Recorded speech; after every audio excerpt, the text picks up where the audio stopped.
శుక్లాం బ్రహ్మ విచారసార పరమాద్యాం జగద్వ్యాపినీం వీణా పుస్తకధారిణీం అభయదాం జాడ్యాంధకారాపహాం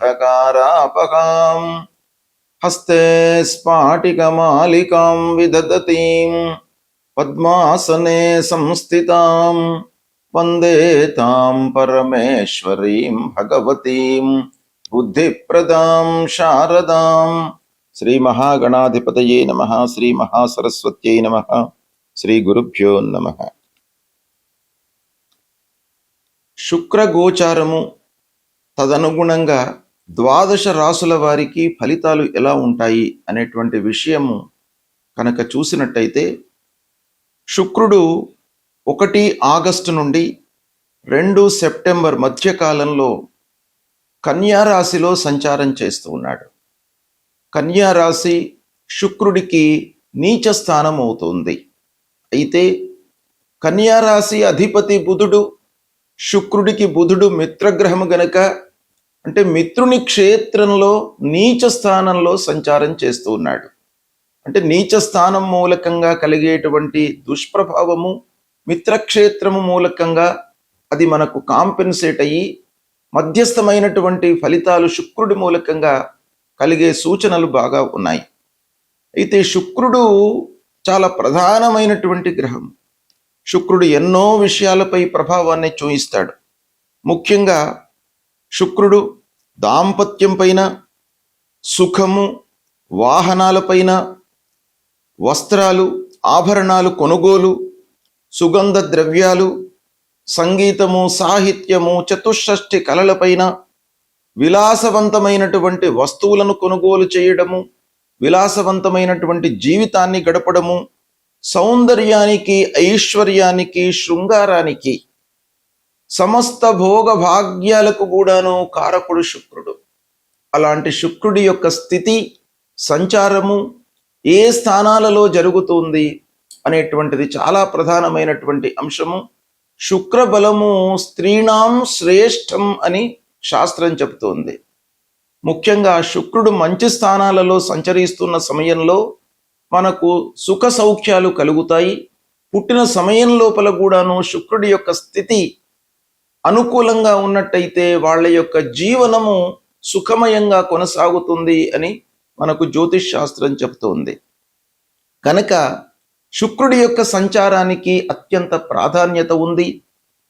కనుక శుక్రుడి యొక్క గోచారం దృష్ట్యా మేషాది ద్వాదశ రాసుల వారికి ఎలాంటి ఫలితాలు ఉంటాయి అనేటువంటి విషయాన్ని తెలుసుకుందాం. కుంభరాశి వారికి శుక్ర గోచారము ఎలా ఉందో తెలుసుకుందాం. శుక్రుడు 1 ఆగస్టు నుండి 2 సెప్టెంబర్ మధ్యకాలంలో కన్యా రాశి అంటే నీచ స్థానంలో సంచారం చేస్తూ ఉన్నాడు. ఈ కన్యా రాశి అధిపతి బుధుడు.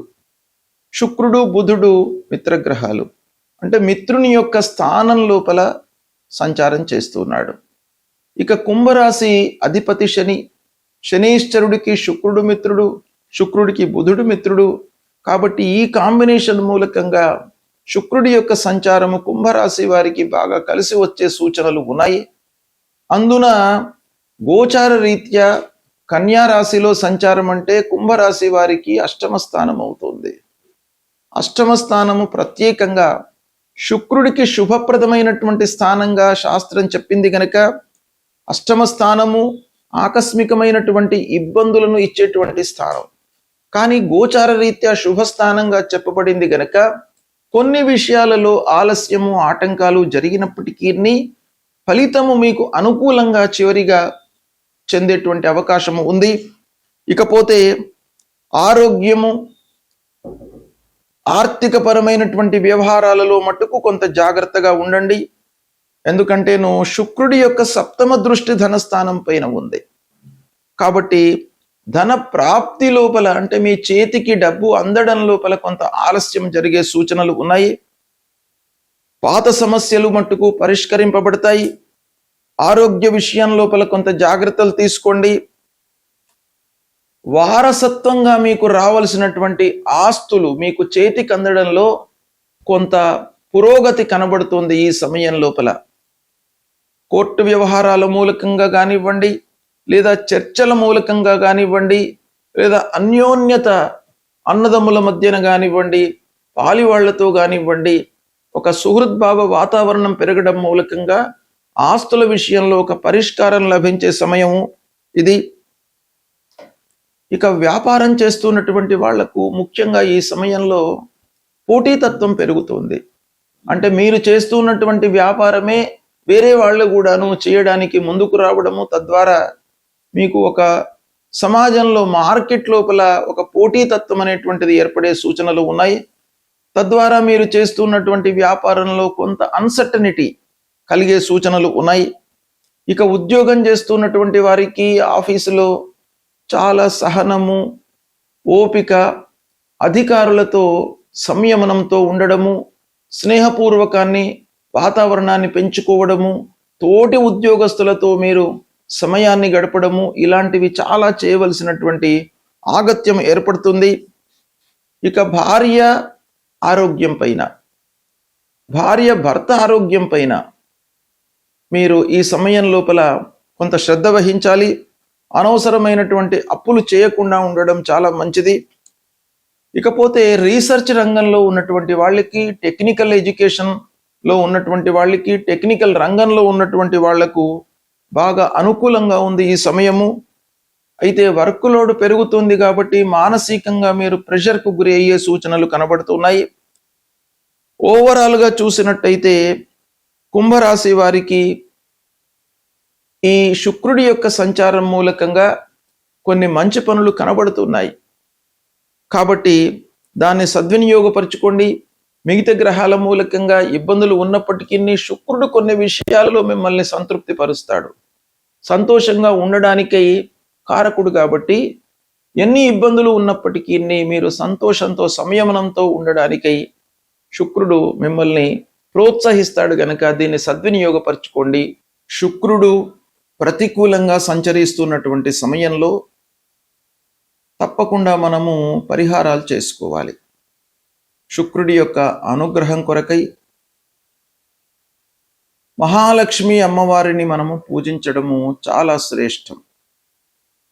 మహాలక్ష్మి అమ్మవారిని మీరు పూజించినట్టయితే తప్పకుండా శుక్రుడు యొక్క సంతృప్తి మీకు అందుతుంది. మహాలక్ష్మి అమ్మవారిని ఎలా పూజించాలి అని అంటే, అమ్మవారు స్వరూపం శుక్రవారం రోజున మీరు దేవాలయానికి వెళ్ళండి. అమ్మవారి దేవాలయానికి వెళ్ళి ఆ మహాలక్ష్మి అమ్మవారిని తెల్లని పూలతో అర్చించండి. తెల్లని వస్త్రాన్ని అమ్మవారికి సమర్పించండి. పాలు దానంగా ఇవ్వండి. అన్నదానం చేయండి. ఇవి చేసినట్టయితే శుక్ర ప్రీతి కలుగుతుంది. తద్వారా అమ్మవారి యొక్క అనుగ్రహంతో మీకు అన్నీ కూడాను శుభ ఫలితాలను ఇస్తాడు. శుక్రుడు ప్రధానంగా మనకు ఆనందాన్ని, సౌఖ్యాన్ని ఇచ్చేటువంటి గ్రహము గనుక తప్పకుండా శుక్రుని యొక్క అనుకూలత మనకు ఉండాలి. ఎన్ని ఉన్నప్పటికీ మనిషికి చివరికి కావలసింది సంతృప్తి గనక, ఆనందం కొరకై అమ్మవారి యొక్క దీవెనలు మనకు తప్పకుండా కావాలి. కనుక ప్రతి శుక్రవారము అమ్మవారిని సేవించండి. వీలైతే అమ్మవారి యొక్క మహాలక్ష్మి అష్టోత్తర శత నామావళిని శుక్రవారం కనీసము పారాయణం చేయండి. ప్రతినిత్యం కూడాను అమ్మవారికి సంబంధించినటువంటి ఆ శ్లోకాన్ని, ధ్యాన శ్లోకాన్ని మీరు పఠన చేయండి. తద్వారా అమ్మవారి యొక్క అనుగ్రహం లభిస్తుంది. అమ్మవారి యొక్క అనుగ్రహం కొరకై మీరు త్రిగుణాత్మిక అయినటువంటి మహాకాళి, మహాలక్ష్మి, మహాసరస్వతి రూపిణి అయినటువంటి దుర్గాదేవిని కూడాను మీరు పూజించవచ్చును. మహాలక్ష్మి అంటే 3 రూపాలలో ఉన్నటువంటి అమ్మవారు కాబట్టి దుర్గాదేవిని పూజించినప్పటికీ మీకు ఆ మహాలక్ష్మి అమ్మవారి యొక్క అనుగ్రహం లభిస్తుంది. దుర్గాదేవిని పూజించేటువంటి క్రమం లోపల అమ్మవారి దేవాలయానికి వెళ్ళి తెల్ల శనిగలతో మీరు ప్రసాదం అమ్మవారికి సమర్పించి, దాన్ని నైవేద్యంగా సమర్పించి ఆ ప్రసాదాన్ని భక్తులకు వితరణ చేయండి. తర్వాత పాలు, పెరుగు ఇలాంటివి దానంగా ఇవ్వండి. ఇచ్చినట్టయితే అమ్మవారి యొక్క అనుగ్రహం లభిస్తుంది. అంతేకాకుండా లక్ష్మీనారాయణుణ్ణి కూడాను పూజించండి. లక్ష్మీయుక్తుడైనటువంటి నారాయణుణ్ణి పూజించడం మూలకంగా మీకు అమ్మవారి యొక్క అనుగ్రహం లభిస్తుంది. అర్చన చేయండి. శ్రీమన్నారాయణుడికి, లక్ష్మీనారాయణుడికి పూజ చేసినట్టయితే తప్పకుండా మీకు అనుగ్రహం లభిస్తుంది. ఇవన్నీ కూడాను మీరు చేయడం మూలకంగా ఇంటి లోపల సౌఖ్యము, ఆనందము, సంతృప్తి, మీరు బయట ప్రపంచంలో ఎన్ని ఆలస్యాలు, అడ్డంకులు, విఘ్నాలు, ఎదురు దెబ్బలు మీరు పొందినప్పటికీ ఈ అమ్మవారి యొక్క అనుగ్రహం మూలకంగా అవన్నీ కూడాను దూరమయ్యి ఇంటిలో ప్రశాంతము, ఫైనల్గా మీకు సంతృప్తి అనేటువంటిది అమ్మవారి మూలకంగా కలుగుతుంది గనక ఇది చెయ్యండి, సత్ఫలితాలను పొందుతారు. శుభం.